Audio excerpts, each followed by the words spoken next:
멀고도 높은 최고 권력자가 아니었습니다.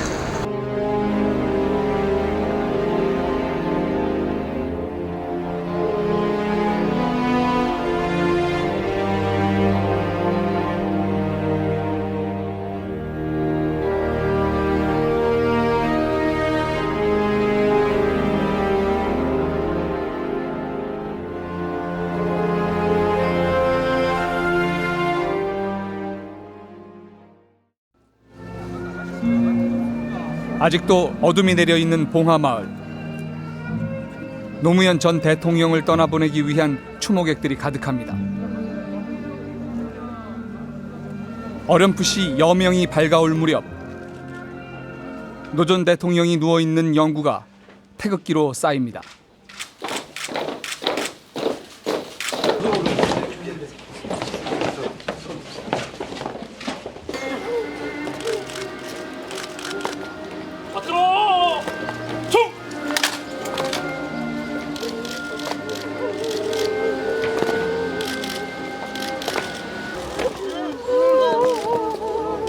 운구 차량에 다가갈수록 그를 떠나보내는 슬픔의 소리는 더욱 커집니다.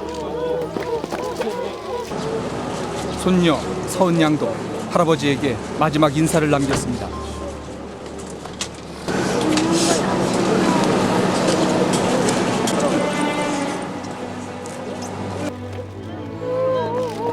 노 전 대통령의 시신이 운구차에 실립니다. 이어 노 전 대통령의 사진이 걸려있는 분향소에서 고인에게 음식을 차려 대접하는 견전례가 시작됐습니다.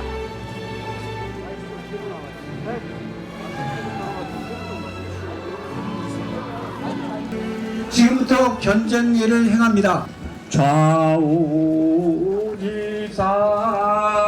상주는 영자 앞에 무릎을 꿇고 앉으시오. 아들 건호 씨가 아버지의 영정 앞에 무릎을 꿇습니다. 우집사는 무릎을 꿇고 술을 차례로 가족들이 노 전 대통령에게 작별 인사를 합니다. 할아버지의 사랑을 듬뿍 받았던 손녀만이 아직 실감을 못하는 듯 여전히 천진난만한 모습입니다.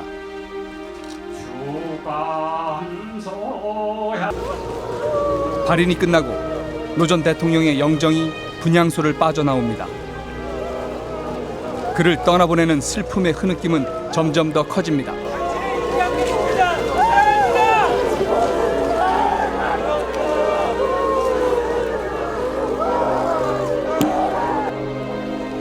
권양숙 여사는 딸 정연 씨와 손녀딸의 손을 잡고 그 뒤를 따릅니다.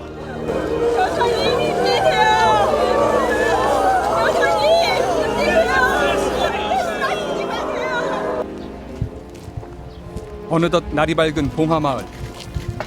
노 전 대통령의 영정은 그가 함께했던 가족들과 함께 아침 공기가 아직 쌀쌀한 봉하마을을 한 바퀴 돌았습니다.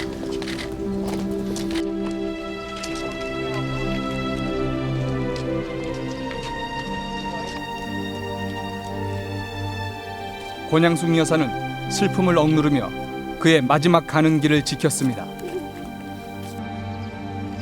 그리고 노 대통령의 영정은 이제 그가 여생을 보내려고 했던 자택안을 천천히 둘러봅니다. 그리고 오전 5시 58분 주변의 흐느낌 속에 운구 차량은 봉하마을을 떠납니다. 떠나는 노 전 대통령과의 작별이 아쉬운 듯 계속 차량을 붙잡는 한 여인.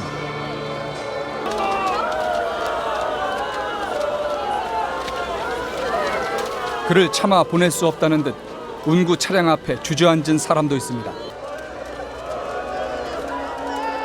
우리는 당신을 영원히 잊지 않겠습니다라는 문구가 적힌 노란 종이 비행기.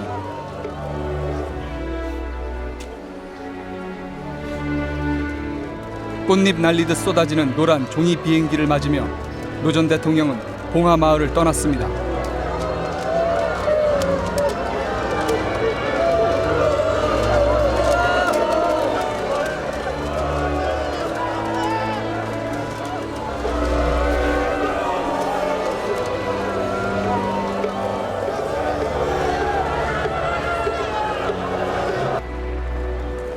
봉하마을을 떠난 운구 차량은 연결식이 예정된 서울로 향했습니다.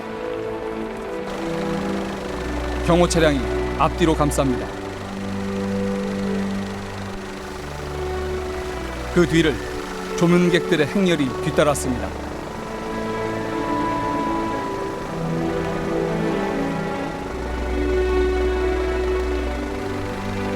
서울로 향하는 운구 행렬.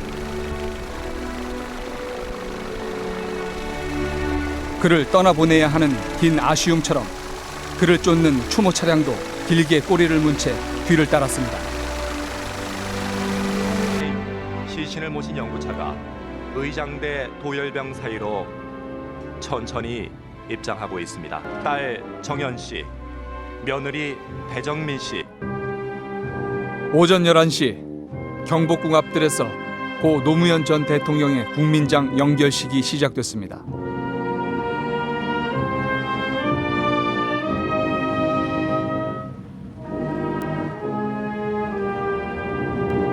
여러분은 이제 저를 버리셔야 합니다는 글을 접하고서도 님을 지키지 못한 저희들의 무력함이 참으로 동탄스럽습니다. 대통령님, 지켜드리지 못해서 죄송합니다.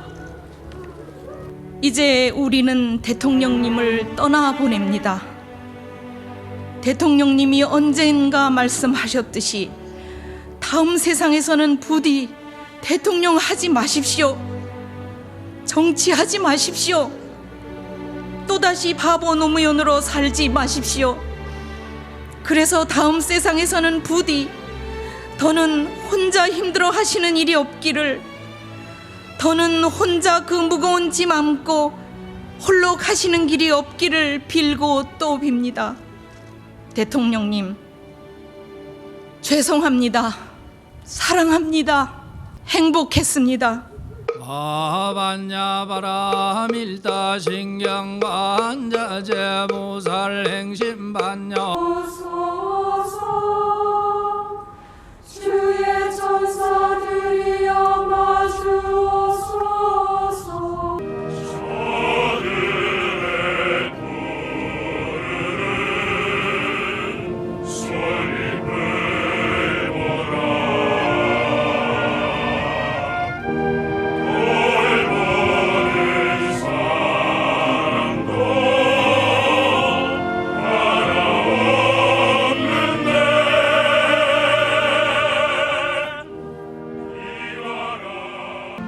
전 대통령님의 시신 양숙 여사와 고 노무현 아들 전 대통령의 연결식은 21발의 예포와 함께 끝났습니다.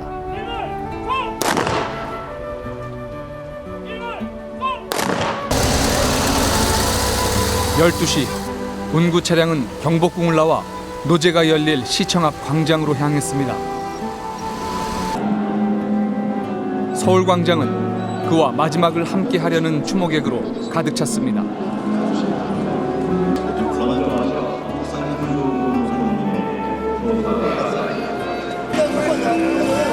운구 차량은 수많은 추모객들 사이를 지나 서울 광장에 멈춰섰습니다.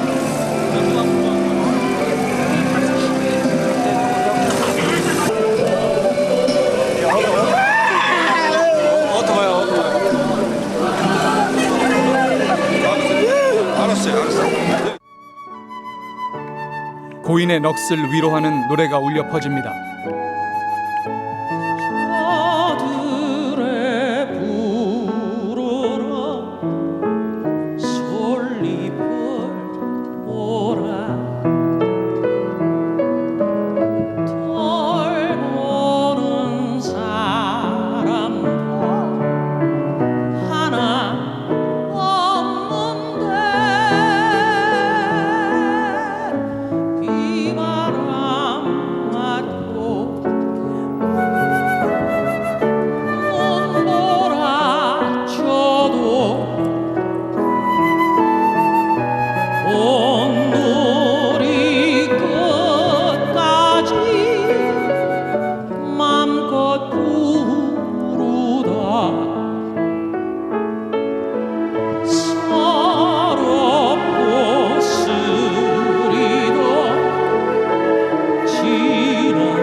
그에 대한 사랑과 믿음이 촛불로 타올랐던 곳.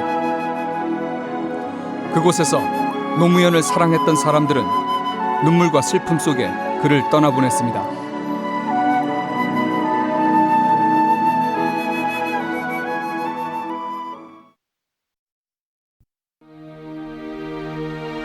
손녀딸을 누구보다 사랑했던 할아버지 노무현.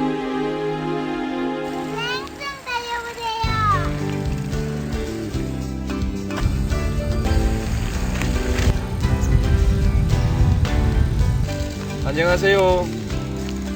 안녕하세요. 할아버지 따라오너라. 할아버지 따라오너라. 대통령이 아닌 개인으로 돌아왔을 땐 여느 할아버지와 다름없는 모습이었습니다. 사랑하고 아이 낳고 지금은요 손녀가 참 귀엽고 이쁩니다.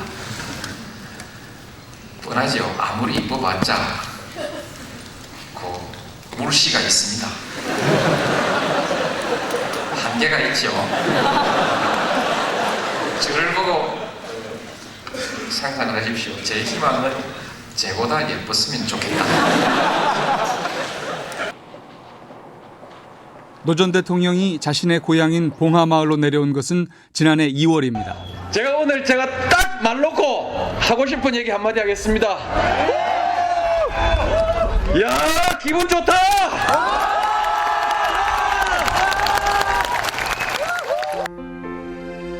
그는 임기를 마치고 고향으로 내려온 첫 대통령이었습니다. 노 대통령의 어린 시절 추억이 서려 있는 봉하마을.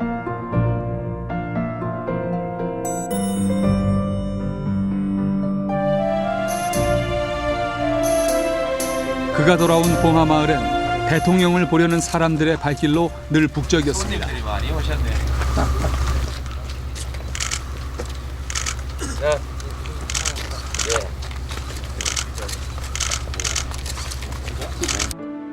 밀짚 모자에 고무신을 신고 여느 촌부처럼 벼농사를 짓는 대통령. 전에 해봤다고 안 했더니 오늘 와서 뭐 못하건 안 어려운 일이 없죠. 근데 정치보다는 수로. 그는 쓸데없는 권위를 내던지고 이렇게 소탈한 모습으로 남은 생애를 보내고 싶어 했습니다.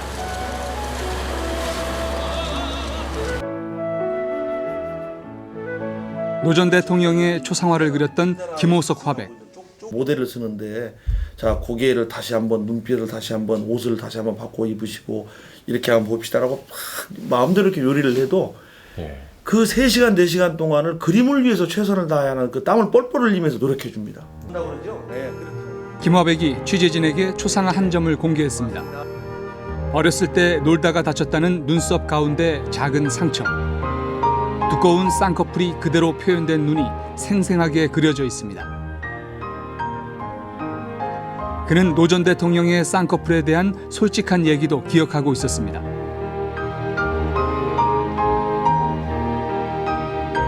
쌍꺼풀이 이제 수술을 해서 좀 부어 있었거든요. 그래서 어색하니까 수술하기 전 모습으로 그리는 것이 어떻겠냐고 그랬더니 2007년이라는 나의 정체성은 사실은 손가락질을 해도 이게 내 모습 아닙니까? 그런데 저는 눈을 뜨고 보는데 세상은 잘 보입니다. 괜찮습니다. 그냥 그대로 하시죠. 실제로 그의 소탈하고 솔직한 모습은 많은 얘기거리를 만들었습니다. 지난 2004년 3월 노 전 대통령이 한 재래시장을 찾았습니다. 제가 한 잔씩 드릴게요. 좀 거리하고 내가 제가 먼저 따라드릴게요. 앉았어. 아니, 반잔만. 예요.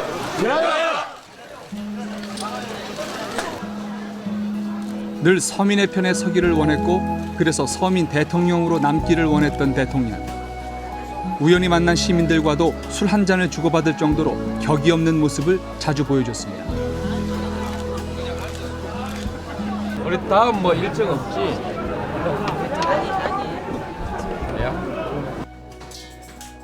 그는 웃음과 유머에도 익숙한 대통령이었습니다.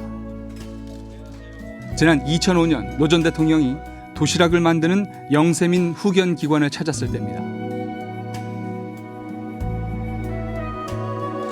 음식 만드는 걸 지켜보던 그가 손가락으로 그냥 음식을 집어먹어 주위 사람들을 당황케 했습니다.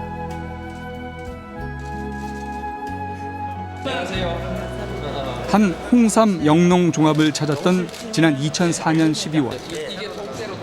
홍삼이 몸에 좋다는 말에 그가 보인 반응이 화제가 된 적도 있었습니다. 이거를 통째로 주면 먹기가 요새 홍삼은요 몸에 좋은 거라 당뇨병에도 좋고요, 항암 정력도 좋고요, 특히 남성들의 정력에는 아주 최고예요. 네, 특히 이제 풍기 인삼은 우리 집에 집사람한테 그 얘기 하지 마세요. 네 이거만 먹으라고 갖다 먹이고. 누구와도 거리낌 없이 만나 대화하는 그의 스타일은 때론 파격적인 행보로 나타나기도 했습니다. 중국 동포들이 강제 추방 중단을 요구하며 단식 농성을 벌이던 지난 2003년 11월. 그는 직접 농성장을 찾아갔습니다.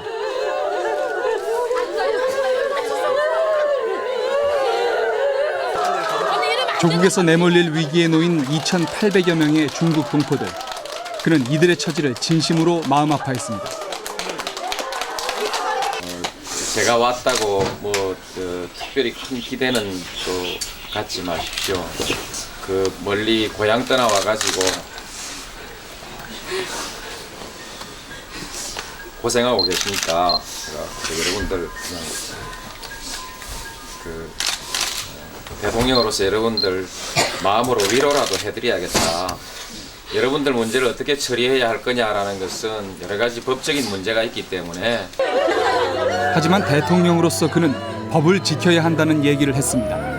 그러나 중국 동포들에게 대통령의 방문은 감동 그 이상이었습니다. 포옹도 하고 악수도 해주셨고, 그 다음에 그 막 쓰러진 정말 바닥에 쓱 쓰러진 그 사람들 하나하나 일일이 손잡아주고 다 힘내세요 이렇게 하고 갔어요. 그때 우리는 딱 막 다리 붙잡고 막 울고, 정말 어느 나라에 가서 대통령하고 그렇게 정말 하나하나 일일이 손잡아주면서 힘내라 하고, 우리 국민들과 같이 그럴 대통령님 어디 있습니까? 이들은 모두 불법 체류자 신분이었기 때문에 당시 장관들의 반대도 심했습니다. 아침에 유인태 정무수석으로부터 전화가 와가지고 대통령께서 조선족 동포들을 찾아가고 싶어 하신다. 그런데 사실은 그 점에 대해서 법무부 장관이나 행안부 장관이나 다 장관들이 전부 다 반대하고 있다. 저는 굉장히 감격했습니다. 원칙적으로 얘기하면 장관들의 조언이 틀린 것이 아니죠. 왜냐하면 그 당시에 우리 동포들은 불법 체류를 하고 있었고, 불법 체류 동포를 대통령이 만난다는 그거는 상상하기 어려운 일이었습니다. 대통령께서 참 동포들을 지극하게 사랑하셨습니다. 아마 우리 동포들은 그거를 잊을 수가 없을 겁니다. 조국이라고 찾아온 땅에서 불법 체류자의 신분으로 전락해 힘겨운 삶을 살아왔던 그들에게 처음으로 조국의 따뜻함을 느끼게 해준 사람이 바로 노 전 대통령이었습니다. 이전에는 이 대한민국이라는 나라를 와서 그저 돈벌이나 하고 이런 나라를 생각했는데, 우리를 우리를 동포로 이렇게 인정하고, 우리를 포옹하고 안아주고, 그 다음에 법에서도 이렇게 막 마음대로 잡던 거 다 풀어놨지 않아요. 그때는 안 잡았지 않아요. 그러니까 이게 진짜 이제 고국이 맞다. 그러니까 더 통탄하게 되었고, 더구나 노 전 대통령이 되어서 정말 잊지 못하겠습니다. 죽어도 뭐 있어요, 우리 동포들은. 적영석 목사님하고 이날 이후 17일을 끌었던 단식 농성은 끝났습니다. 어린 시절 지독한 가난을 경험했기에 그는 누구보다 어려운 사람들, 또 서민들의 삶에 관심이 많았습니다. 4학년이고요. 아니 뭐 들었는가 한번 볼까? 아이고 사람이 참 야무지게 잘했습니다. 저기 물 한 잔 드릴까요? 예. 아우 죄송해서. 한번 받쳐서 드려요. 네? 이게 머그잔이라는 거 아닙니까, 그죠? 예. 우리 집에서도 맨날 이렇게 줘요. 영님께서요? 그죠?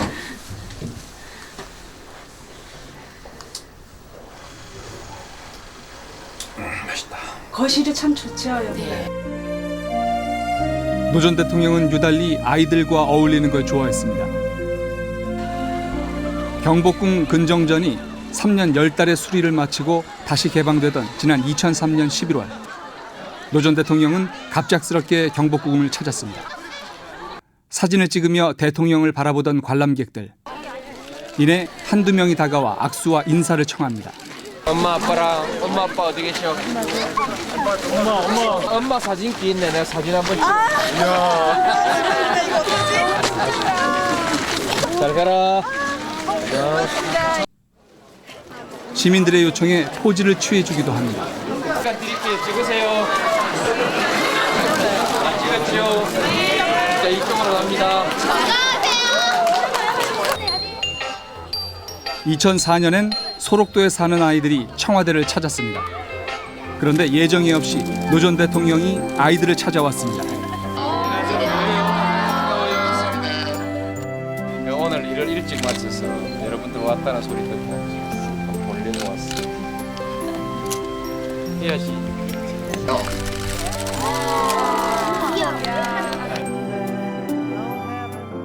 이런 격이 없고 친근한 이미지는 지난 2002년 대통령 선거 승리의 원동력이 됐다는 평가를 받았습니다.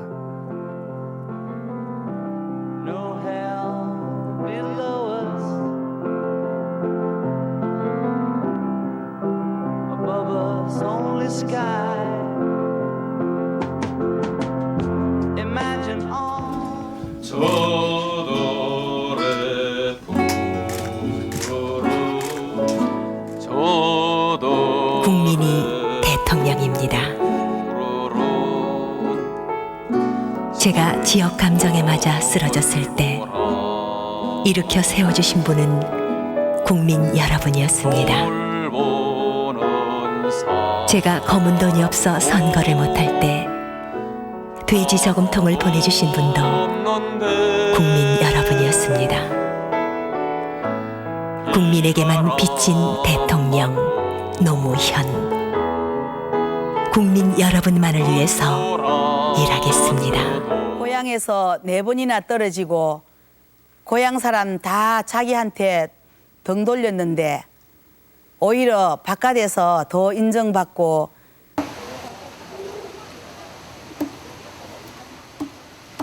당시 노 전 대통령을 지원하기 위해 TV 카메라 앞에 섰던 자갈치 아짐의 이일순 씨. 네, 아무래도 좀 충격이 크니까 사람이 그만 맥이 탁 빠져버리고 좀 그런. 예. 늘 병원에 요새 며칠 병원에 댕겼어요. 누구보다 서민들의 고통을 잘 알아줬던 대통령. 그렇기에 아직도 그의 죽음이 믿어지지 않습니다. 서민들 많이 생각하는 대통령이라고 생각하고 또 이제 막 자기가 하는 일에 딱 뭐 법과 원칙을 갖다가 잘 지킨다는 거 그런 생각과 국민을 대신해서 막 여러 막 생각을 많이 하시겠나 그런 대통령이 안 되겠나 그런 생각을 했지.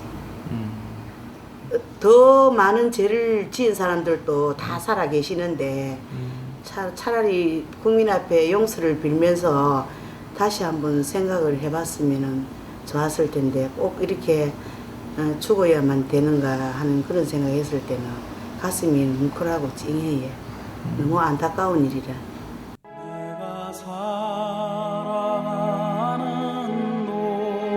노 전 대통령의 서거 뒤 인터넷에는 그의 옛 사진들이 눈길을 끌고 있습니다. 바람 부는 벌판에 서 있어도 나는 외롭지 않아. 그러나 솔잎 하나 떨어지면 눈물 외국 정상 앞에선 고개를 숙이지 않았지만 국민들 앞에선 고개를 숙인 노 전 대통령의 모습은 특히 많은 사람들의 시선을 끌었습니다. 노 전 대통령이 서거한 뒤 인터넷에서는 네티즌이 직접 제작한 추모곡도 등장했습니다.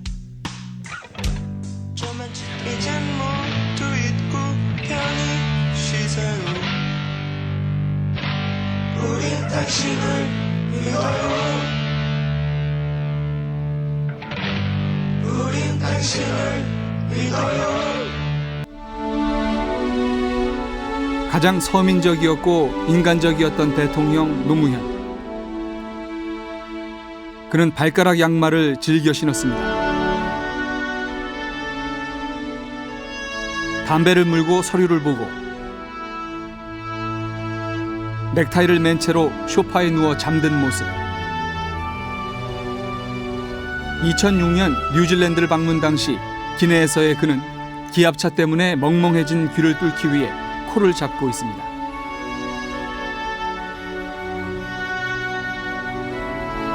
(2007년) 봉화산 등산이라는 제목이 붙여진 사진. 이 사진 속엔 봉화마을이 내려다 보이는 봉화산 정상에 노 전 대통령 내외가 앉아 있습니다.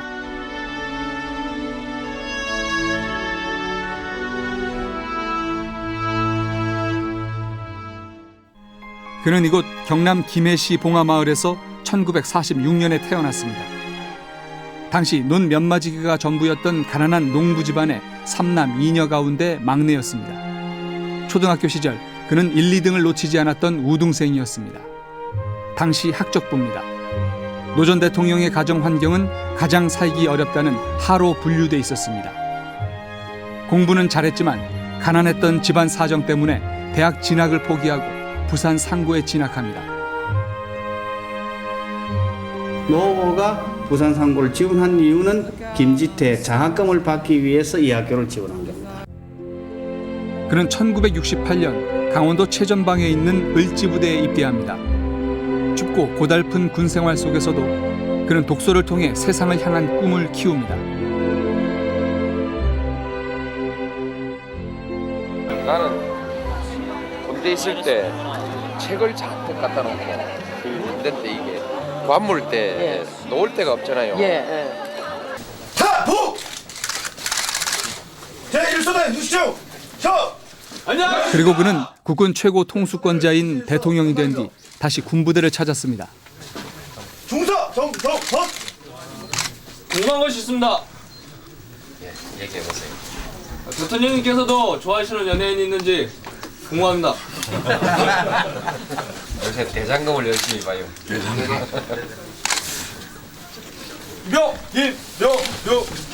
질문이 있습니다. 맞습니다. 맞고요. 그런 겁니다. 괜찮고요. 근데 요새 이병도 용감하네요. 감사합니다. 아니 어디 좀 상고보다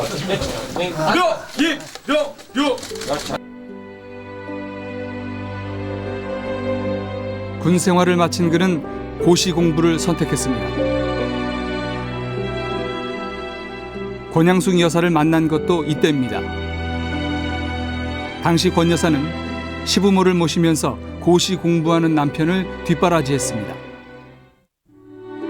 낮에는 과수원을 일구고 밤에는 과수원 토담집에서 공부하는 말 그대로 주영 야도 끝에 그는 1975년 제17회 사법고시에 합격합니다. 대전지법 판사로 법조인 생활을 시작했지만 8개월 만에 그만두고 변호사의 길을 걷습니다.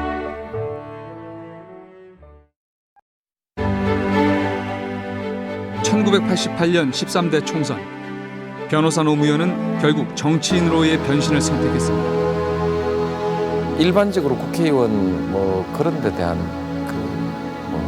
출세로서의 국회의원 이런 생각은 전혀 없었어요. 노동자들에 대한 지원 활동, 노동운동에 대한 지원 활동을 좀 자유롭게 할 수 있는 신분을 취득하고 싶었죠.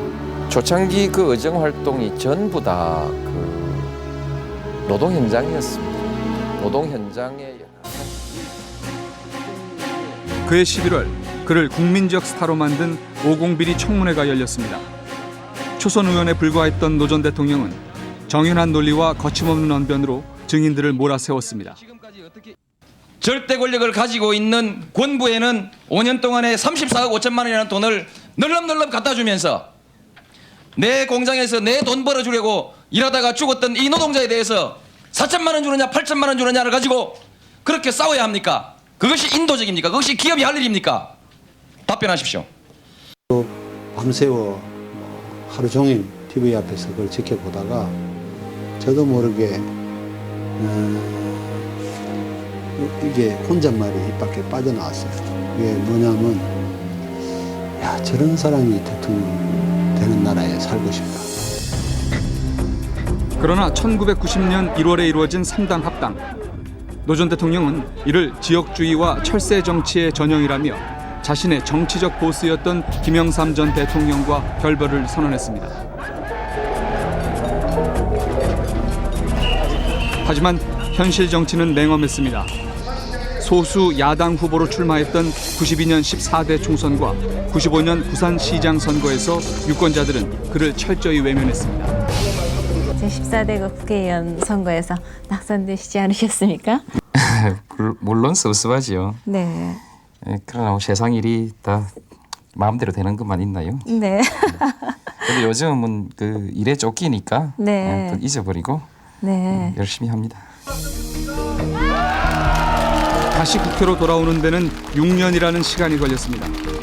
노 전 대통령은 1998년 서울 종로 보궐선거에서 어렵게 당선에 성공합니다. 우선 다시 국회에서 일할 수 있게 돼서 참 기쁘고요. 무엇보다도 저를 당선시켜 주신 종로 구민들에게 감사드립니다. 그런데 2000년 16대 총선이 시작되자 그는 뜻밖의 선택을 합니다. 또다시 부산으로 향한 겁니다. 이 나라를 살리고 제 고향을 살리는 동서통합에 다시 한번 제 모든 것을 던지고자 합니다. 이 나라에 운명이 있다면 이 지역 구도는 반드시 무너지고 말 것이라는 것이 제 믿음입니다. 영호남 대결 구도로 치러진 선거에서 노무현이 선택한 정치 승부수였습니다. 노 후보의 이 정치적인 꿈, 말하자면은 그 동서통합이라든지 이런 것이 이루어진다면은 저는 뭐든지 다 내놓습니다. 15년간 그렇게 살아왔고요. 하지만 유권자들은 그의 도전을 받아주지 않았습니다. 정치할 때 가장 큰 갈등이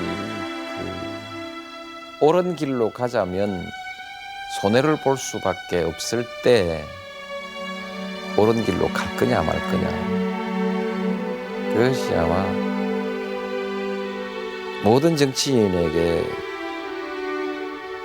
다 갈등 소재일 것입니다. 그런데 이제 다른 무슨 금전적 이익 같은 것은 사람의 노선을 바꾸기 어렵지만은 당선이라고 하는 이 정치적 이익, 정치에 살아남는다는 정치적 이익 앞에서는 대부분 다 그 소신을 굽힙니다. 바보 노무현. 손쉬운 타협보다는 고집스럽게 원칙을 지키는 그에게 이때 바보라는 별명이 붙습니다. 이제 2000년 4.15 총선에 지고 난 다음에 노사모가 만들어지면서 이제 인터넷 안에서 바보 노무현이라는 말이 떠돌아다니기 시작했었어요. 이제 그때 내가 부산에 이제 도전해서 3번째 떨어졌으니까 노 전 대통령은 이 별명을 가장 아꼈습니다. 내가 그동안에 사람들이 나한테 붙여줬던 별명 중에서 제일 마음에 드는 별명입니다. 정치하는 사람들이 바보 정신으로 정치를 하면 나라가 좀 잘 될 거라고 생각합니다.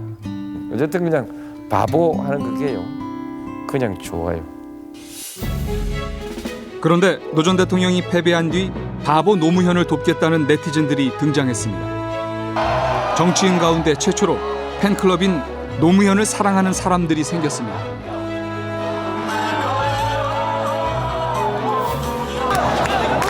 노사모는 그의 정치 고비마다 큰 힘이 됐습니다. 2002년 봄 최초로 시도된 민주당의 대통령 후보 선출을 위한 국민 경선. 전국을 돌며 벌어진 경선에서 그는 가장 유력하다는 이인재 후보를 누르고 극적인 승리를 거둡니다.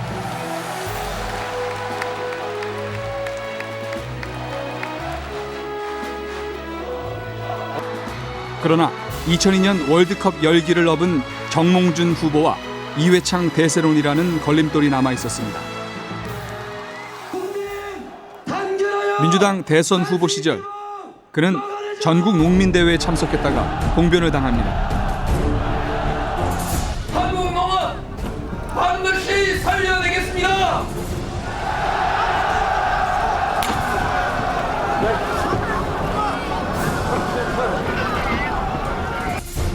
그리고 민주당 내에서마저 탈당이 이어지며 대선 후보 교체 논란까지 불러왔습니다.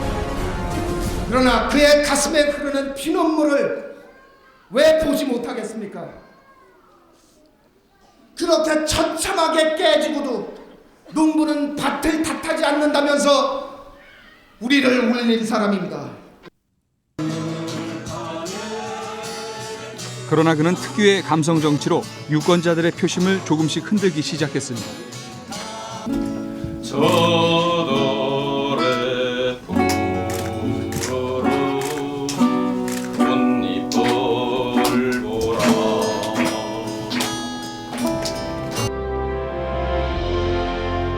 정치에 무관심하던 젊은 층의 자발적인 선거 참여가 시작됐고 노 전 대통령을 돕겠다는 작은 정성들이 모여 후원금은 67억 원을 넘어섰습니다. 그리고 2002년 12월 19일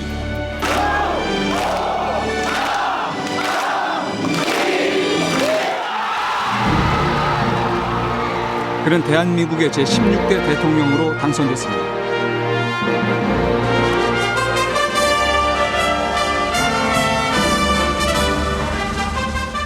대통령으로서의 직책을 성실히 수행할 것을 국민 앞에 엄숙히 선서합니다. 취임 첫 해, 그는 우리 사회에 뿌리 깊게 배어있던 권위주의와 서열주의부터 흔들었습니다. 참여정부의 첫 장관으로 이장과 군수를 지낸 경력이 전부인 김두관 남해군수를 행정자치부 장관에 임명했습니다. 또 40대의 강금실 변호사를 법무부 장관에 전격 기용했습니다. 서열을 중시하던 검찰 내부에서는 검찰총장보다 사법고시 기수가 11기나 낮았던 강 장관의 기용에 큰 충격을 받았습니다. 제 이번 이 인사가 파격적인 것이 아니라 그것을 파격적으로 보는 시각이 타성해져 있다고 생각합니다. 제가 그 서열주의를 존중할 의무는 없습니다. 그럴 이유는 없습니다. 존중하지 않는다는 뜻입니다. 노 전 대통령은 검찰을 권력으로부터 해방시키겠다고 선언했습니다. 이런 행보는 국세청과 국가정보원에도 마찬가지였습니다. 이런 권력기관들을 정치적으로 활용하지 않으려고 했고 그뿐만 아니라 일정한 정도의 자율성이라든지 독립성을 부여하려고 애를 썼습니다. 사실 쉽지 않은 선택이었으리라고 생각이 되고요. 권위주의를 타파하려던 노 전 대통령의 업무 스타일은 청와대에도 큰 변화를 가져왔습니다. 우선 회의에 들어오셨을 때 인사를 대통령께서 먼저 하시는 거 그런 것도 하나 중요한 예가 아닌가 싶고요. 그리고 과거처럼 이렇게 그 독대, 소위 그 소수의 사람에게서만 보고를 받고 결정을 하는 이런 것들이 거의 없고. 2003년 하반기 검찰의 대선 자금 수사가 시작됐습니다. 검찰의 칼날은 여야를 가리지 않았습니다. 한나라당은 차떼기 정당이라는 오명을 얻었고 노 전 대통령의 측근인 최도술, 안희정 씨도 구속됐습니다. 그는 측근들의 잘못에 대해 자신이 책임을 지겠다고 국민 앞에 고개를 숙였습니다. 이와 같은 불미스러운 일이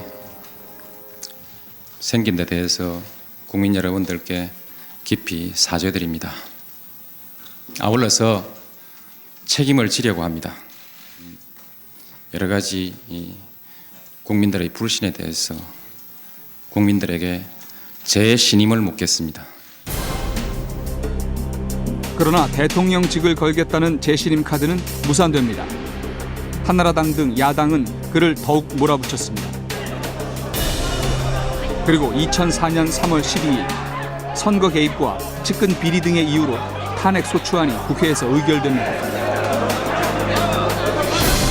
193표, 부 2표, 대통령 노무현 탄핵 소추안은 선포합니다.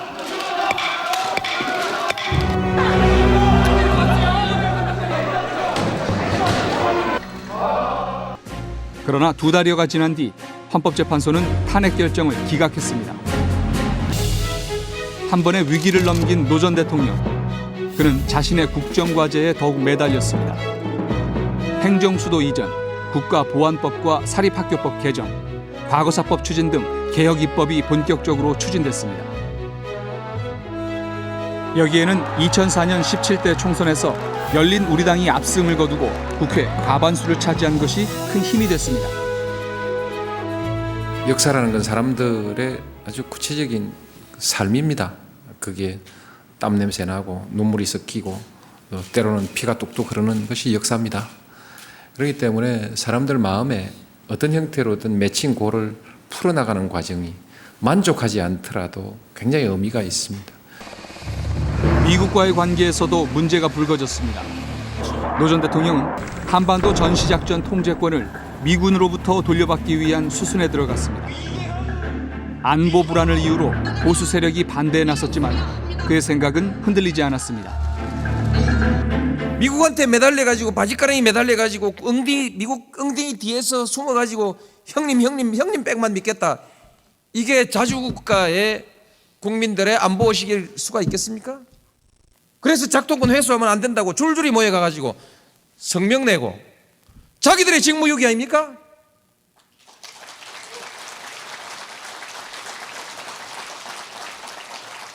부끄러운 줄을 알아야지. 한미 양국은 결국 오는 2012년 4월 한반도 작전 통제권을 한국에 넘기기로 합의했습니다. 마지막 고비는 한미 FTA 협정이었습니다.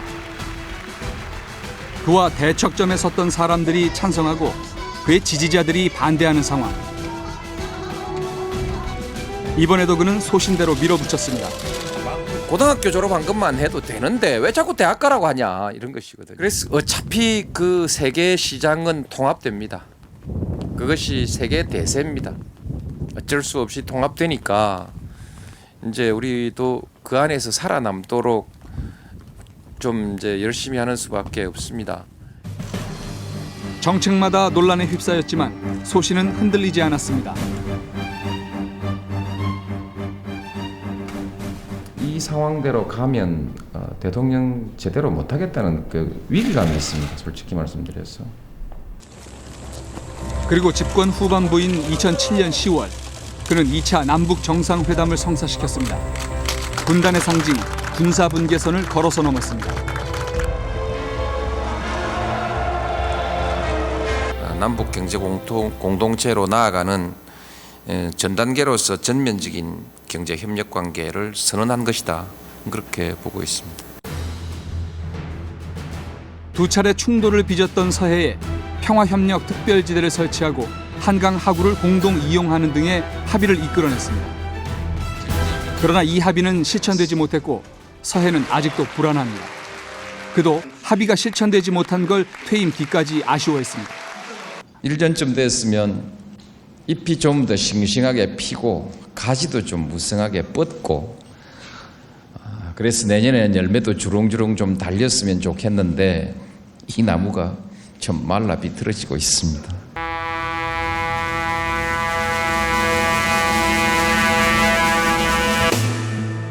끝없는 도전의 연속이었던 참여정부 5년. 낡은 시대를 극복하고자 했지만 새 시대를 여는 데는 실패했던 구시대의 막내였다는 게 스스로의 평가였습니다. 대통령이 해야 된다 하는 그런 책무에 관해서는 열심히 했고 대강 그게 남기지 않고 대강 정리를 한 거라고 생각합니다. 또 거기에 대해서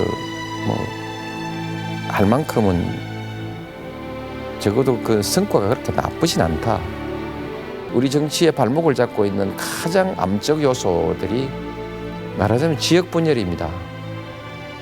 두 번째가 기회주의입니다. 이걸 한번 극복하고 바로잡아 보고 싶었던 것이 제 정치적 목표거든요. 그 일은 뭐 거의 원점으로 되돌아간 것 같지 않습니까? 그래서 좌절감을 느끼는 것이죠.